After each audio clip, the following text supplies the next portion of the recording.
How to save project in CapCut. Hi guys, so in this video I'll teach you how to save project in CapCut. So if you want to learn how it's done, then this video is for you.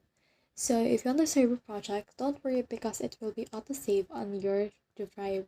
So if you click on this cloud icon with a check, you can see that this is actually saved in the space that I have. So you can change that, and then you can actually just look for the project or the space that you want to add this project into. So as you can see, it's already been saved. So if I head over and turn back to the CapCut itself, so let's try to load this.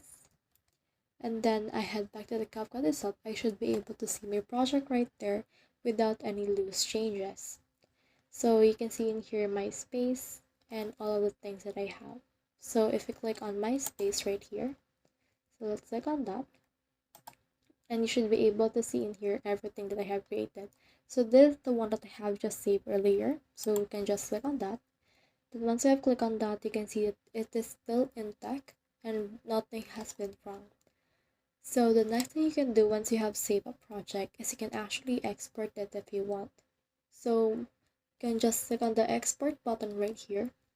So once you have clicked on the export button, you should be able to see some options right here that will allow you to download your video to your computer right here. You can share this on your social media or you can download it locally. So that's the whole process. I hope this video helped you to save project in CapCut. If you have questions or comments, comment them down below. I'll try my best to answer them. Thanks.